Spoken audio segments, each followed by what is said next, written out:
Welcome to October. This week has been, it's Friday, by the way. And my name is Tammy. This week has been all over the place. Neither one of us have felt good. Dave has worked from home more than normal in the last, 9 months? Which is fine. I love him being home and working. That's fine. It just kind of rearranges the new normal. I haven't gotten a lot of filming done. I haven't been in the mood to read. It has just been an odd week. So today we're going to do my end of September wrap up. I'm going to tell you that is almost all audiobooks with one exception. And there's absolutely nothing wrong with it all being audiobooks. Very little physical reading was actually working for me in September. I'm not quite sure why. Hopefully that spell has been broken, because I miss holding a book and reading. I miss even, picking up my Kindle and reading. So there you go. So let's talk about the one book I have physically read. I've already returned it to the library. That is The Land of the Living and Dead by Shauna Lawless. This is the third book in the Gale Song series. And it is in excess of 500 pages. And I loved every word of this book. I can't talk about it in too much detail because it is the third book in a series and I don't want to spoil it. I will say that as the series progresses, I fall much more in love with the series than the opening book. I was really on the fence after book one. I'm so glad I continued. This book established characters who we have followed through the entire series so far are killed off. You get to see, for lack of a better description, rumors of what happens in Britain as it connects to ancient Irish history. You go on this very intense journey of Viking versus Irish battle for the control of Ireland, in essence. And it's Christians versus pagans and old gods versus a return to mortality. It's fabulous. And the amount of history and myth interwoven is stellar. I cannot wait. The fourth book just came out. That is The Daughter of the Otherworld. And it's the fourth book in the series. And I have it on order from my library. And I'm hoping they get it in a much more timely fashion than they got The Land of the Living and the Dead in. Because I need to know. I really, really need to know. The book ends not on a cliffhanger, but on a I need to know note. So that's where I'm at. I need to know. And I'm sorry, one of the neighbor's dogs is very upset about something. So I highly recommend the series. If you don't fall in love with the first book, it does pick up in the second book. And as I've said from the very beginning, this is very much a series about the lives of mothers and what they will do to protect their children. So, okay. Now for the slew of audiobooks. First up would be Five Found Dead by Solari Gentile. This was a new release. I read this, or I listened to it from the library. This is my second Solari Gentile book. And unfortunately, I think it's going to be my last. And not because I don't like her writing style or her characterizations or any of that. 2 books, 2 strikes. In both books, COVID plays a role. And I'm sorry, but I don't want to deal with it. So I'm going to nix her from future reads, which is fine. So, Five Found Dead is a retelling of Murder on the Orient Express by Agatha Christie. This time, there is not a Poirot figure, but there is, similar to her last book, which was The Woman in the Library. There's an author who is one of the main characters that helps to solve the mystery. This was very predictable, and it wasn't really a new take on Murder on the Orient Express. It was even set on the Orient Express train, and it was enjoyable, but it wasn't memorable. And COVID as a weapon, I found just pathetic and disturbing. There's nothing objectively wrong with the book, but there's also nothing compelling to say, hey, go read this. Body and Library was, much better. But again, COVID. Very active squirrels this morning. So, read at your own discretion. Okay. And then I read a series of Agatha Christie books. They are part of a large 72-hour audiobook on my Audible account. And I'll put a picture of it right here in case you're interested. As you can see, we're trying to be joined by Kahlua, who wants to crawl on Mom's lap. Not going to happen. So, it is a compendium of Agatha Christie stories. For the most part, they are Poirot and then standalones. So, I'm not going to talk about any of them in great detail. We're all very familiar with these Poirot stories. So, first up is The Mysterious Affair at Styles.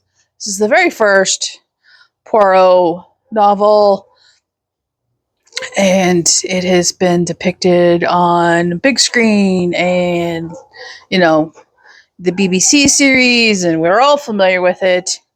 It is fantastic. And then it is Murder on the Links, obviously a golf mystery. Every time I read this book, these are all rereads for me, by the way. I think of my dad, who loves to golf, so it's enjoyable. I love a good Poirot, so I have had absolutely no trouble just losing myself in this one, as I did other things. And then Poirot Investigates was up next. This is a series of short stories. And in the series of short stories, if you've watched the ITV Poirot series, it's available on BritBox and I think PBS these days, you will recognize many of the short stories from the series if you have not read Poirot Investigates before. If you have, again, they're familiar.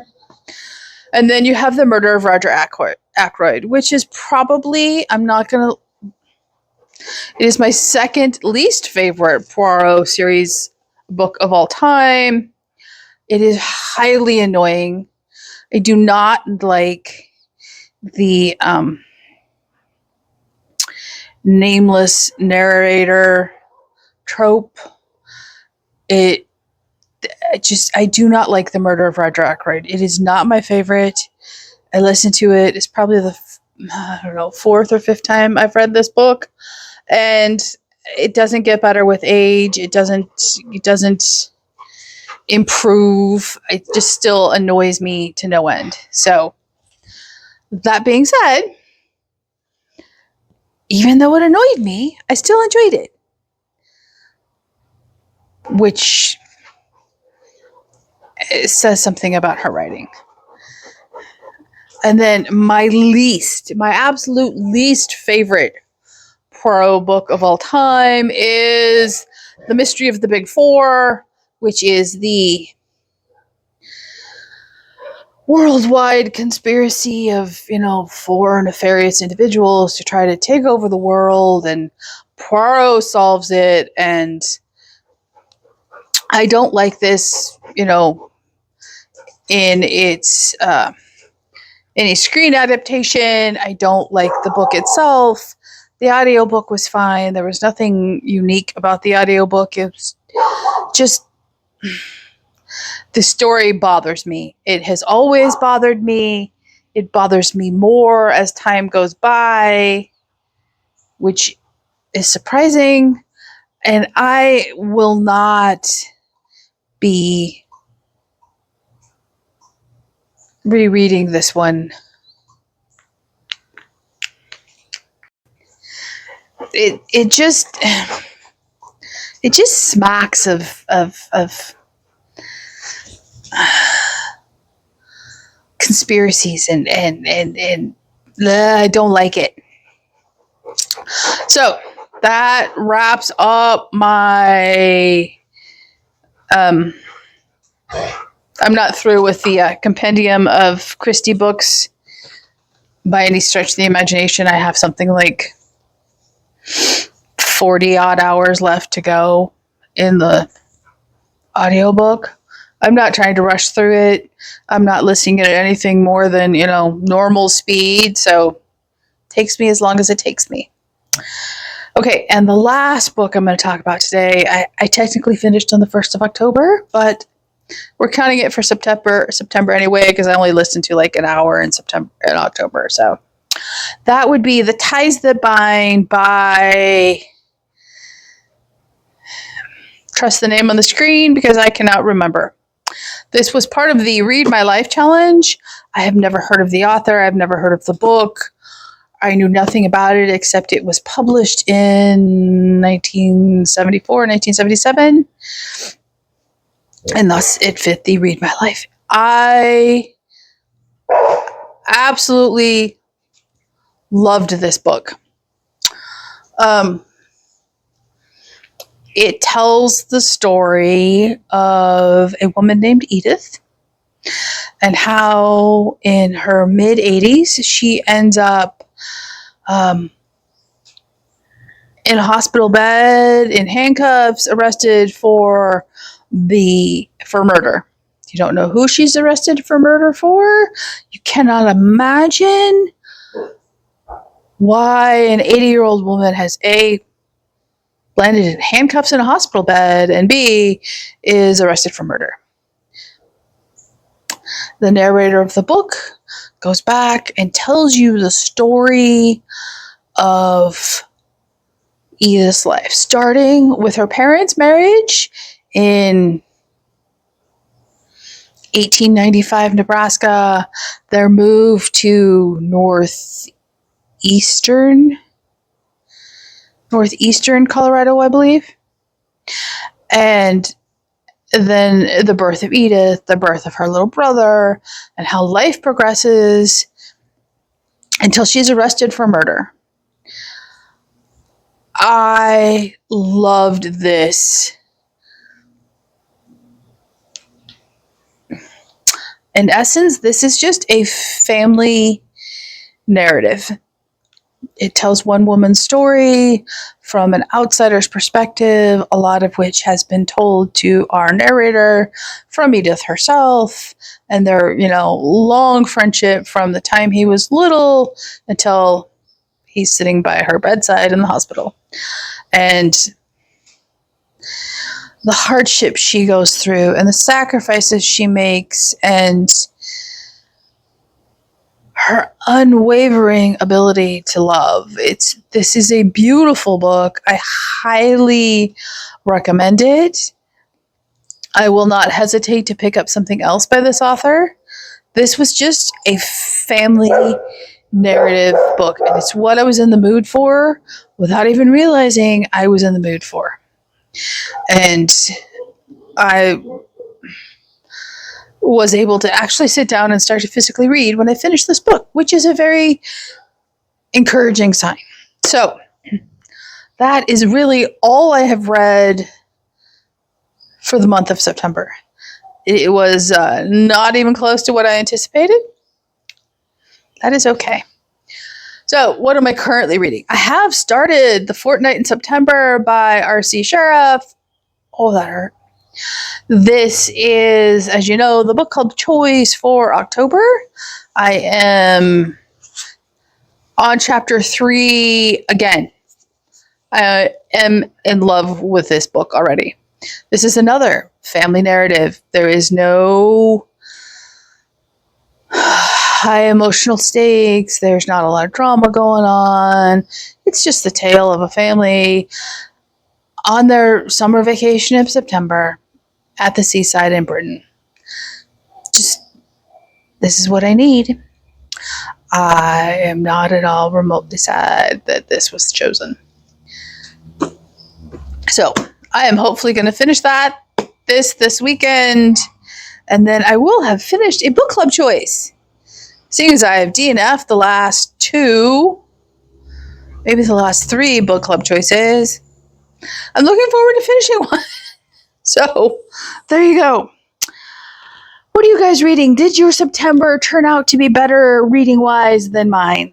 Let me know in the comments down below. Like and subscribe, and I will see you here next time at the Protagonist Pub.